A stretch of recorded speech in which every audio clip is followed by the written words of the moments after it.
Kasi, meron ka bang agam-agam na ang dami nilang mga plano laban sa mga Duterte? Like, kagaya dito na ni-raise na naman nila yung involvement daw ni BP Sara doon sa ICC na naman, na yung kay Las Cañas na tinanggap daw ng ICC kahit walang ano daw.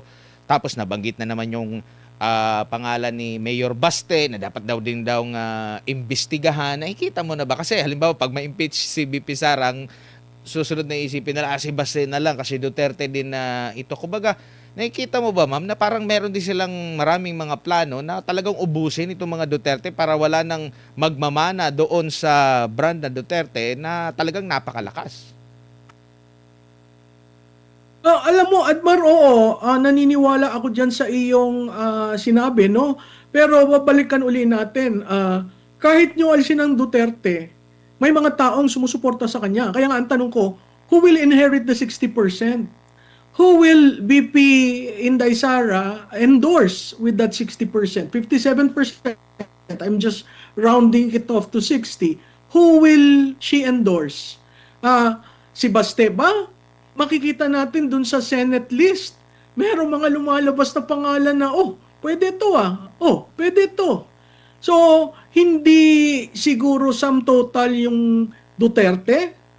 Kahit nyo alisin ang Duterte, hindi mapatakbo, makonvict, kung anong gawin kay Mayor Baste.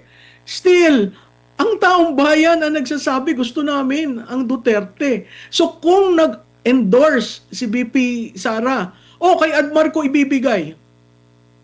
Hindi ba si Admar automatically? Hindi na nga pinag-iisipan eh. Ang kagustuhan maalis na natin yan, maayos natin ang liderato, yung lideratong pagtatanggol kami, yung lideratong tatayo kami, at maayos ang bayan. Merong mga nagsasabi na, bakit naman si Senator Padilla ang nag-number 1? Wala tayong magagawa, yun ang gusto ng tao. And to a certain degree, pag yun ang tinayuan ng tao, yun ang demokrasya. Hindi naman tayo dictatorship na sasabihin, dito ang boto mo, dito ang boto mo. So, interesting yung kung makonvict at kung si Mayor Baste humindi dahil importante ang Davao sa kanila, sino ang pwede? Makikita mo doon maraming mga pangalan na nagsulputan na matataas ang ranggo. Bakit mataas ang ranggo? Makikita mo paano sila naging senador. Hindi ba dahil sa Duterte? So, yung minamaliit yung power ng Duterte brand, sa tingin ko mag-aral muna kayo ng numero at tingnan nyo kung ano ang saan nang gagaling yung demographics at bakit ganun. Opo. Prof, siguro bilang panghuli, mensahe na lang sa ating mga kababayan po sa gitna ng impeachment trial. Grabe mga pagbaha na naman itong mga nakalipas na araw, SONA at ilang linggo, buwan, taon na lang 2028 na rin po, Prof. Siguro, Admar, no, una salamat. Pangalawa, ang aking nais sabihin sa mga nakikinig at nanonood dito, manood tayo ng SONA.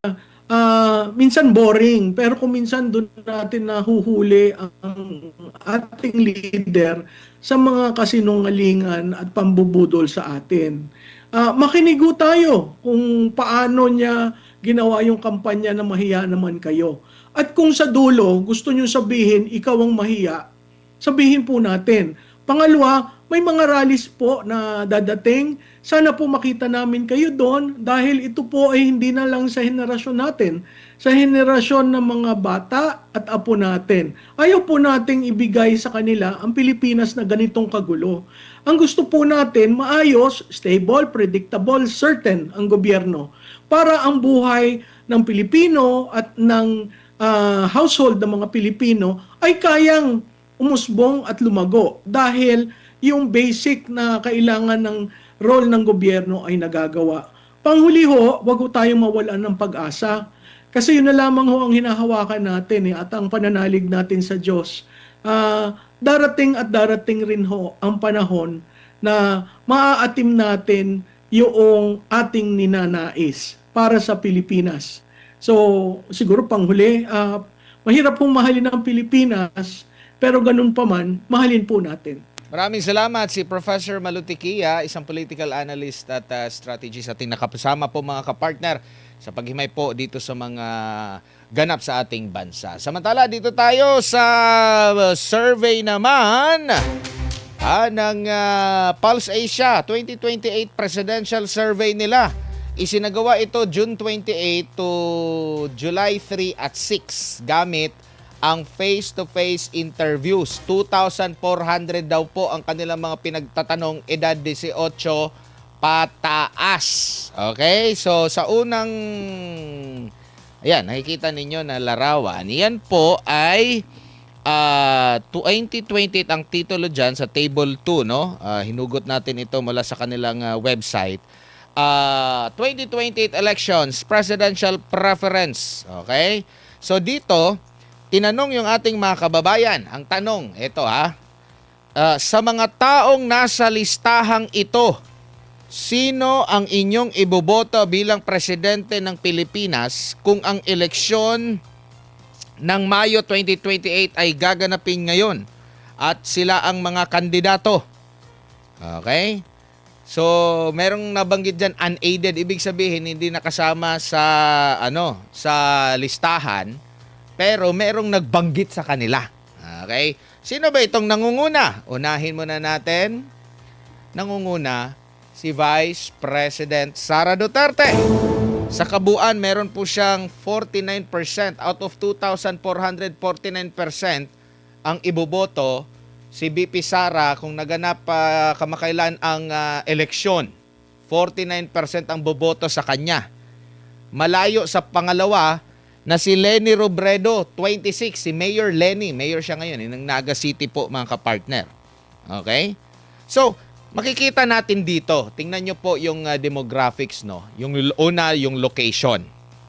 Si BP Sara, ang NCR at Balance Luzon, hindi na may tuturing na hindi talaga baluarte niya. No, nandito Metro Manila, mga Tagalog, Luzon, North Luzon, alam niyo naman po, no? Pero siya yung nangunguna diyan.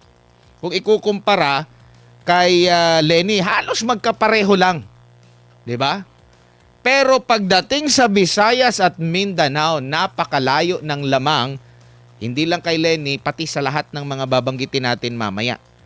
At ito yung nababanggit din kanina ni Professor Malu na yung mga ABC. Kasi yung D at E, may tuturing na masa yan. Middle income at saka yung masa na alam naman natin, masa napakalakas sa masa ng mga Duterte. Pero sa ABC, yung mga mayaman may kaya sa buhay, napakalaki po.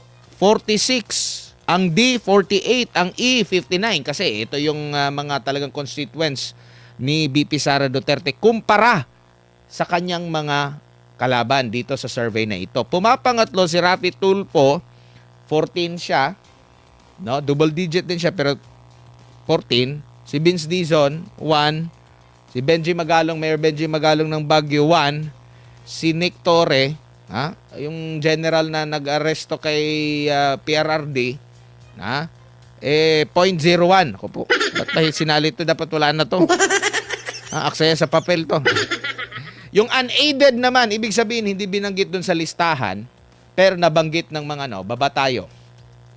Ang napag-usapan dito si Robin Padilla. Pababa please. Pababa. Ay, bakit hindi bumababa?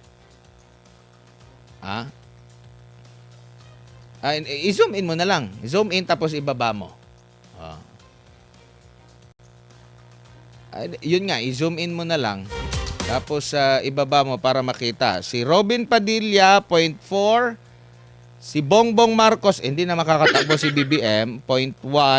Ay, hindi pala. Si Robin Padilla, 0.1. 0.1, Mayor Baste, na nabanggit. Si Risa Hontiveros, 0.01. Paki-zoom in yung unaided. Sige, zoom in pa. Sige, kaya mo yan. Tapos pihit ka dito sa yan. Hindi ko na kailangan yung may mga maraming zero. Yung unaided lang para makita natin makabayan. Zoom in mo pa. Yan. Yun. Si Risa Hontiveros nandun, 0.01. Ang alam ko, bukas daw siyang tumakbo eh. Makialam. Pero 0.01. Mas mataas pa si Torre sa kanya.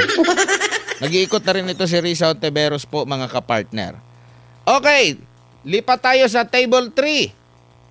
Okay? Ito, tapatan naman ito. Table 3. Paki-zoom in na lang kahit wag na yung location at classes. Diretso na tayo hanggang RP. Pangalan tapos RP lang. So, buong Pilipinas. Dito, tinanong po yung ating mga kababayan. Okay? Ang tanong ng ating mga kababayan, sa ating mga kababayan dito sa survey na ito, kung ang eleksyon ng May 2020 isasagawa ngayon at ang mga sumusunod na mga kandidato, nais namin kayong tanongin kung sino ang inyong iboboto sa pagka-presidente. So may pinakitang listahan, sige, zoom mo pa. Huwag mo nang isama yung location. Hanggang RP lang tayo, hanggang RP lang. Ayan, itaas. Okay.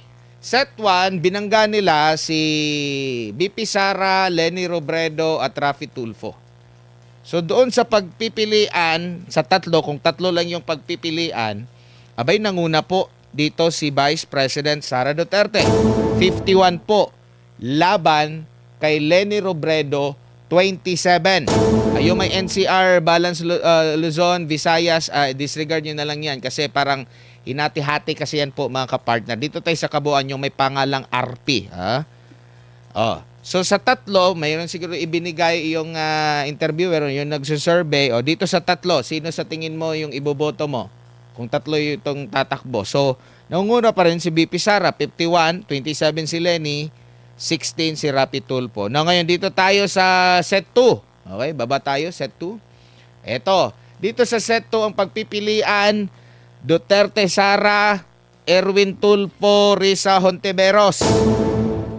Parang walang pagbabago pa rin si BP Sara, no? Halos same pa rin dun sa una, mas tumaas pa nga eh. 56 Duterte, BP Sara. Erwin Tulfo 16. Risa Hontiveros 13, napakalayo. Okay? Sunod naman, set 3. Okay, sa set 3 ang pagpipilian, BP Sara, Tulfo, Bam Aquino. Erwin Tulfo. Tinanggal na nila si Risa Hontiveros kasi wala talaga, 0.001 nga siya eh. Si BP Sara, 0.01, tama, 0.01. Si Duterte Sara, 57. Erwin Tulfo, 16. Mahilig sila kay Erwin Tulfo, no? Present siya sa dalawang set. At si Bam Aquino, 15. Lamang na lamang pa rin po si BP Sara. Dito naman tayo sa kung dalawa lang ang tatakbo sa pagitan ni Sara Duterte at Leni Robredo. Ito po yung score. 52 BP Sara. Leni Robredo 39. Okay? Lamang pa rin po ang pangalawang pangulo. Kung magbabangga naman sina Duterte Sara at Hontiveros Risa, 60 BP Sara.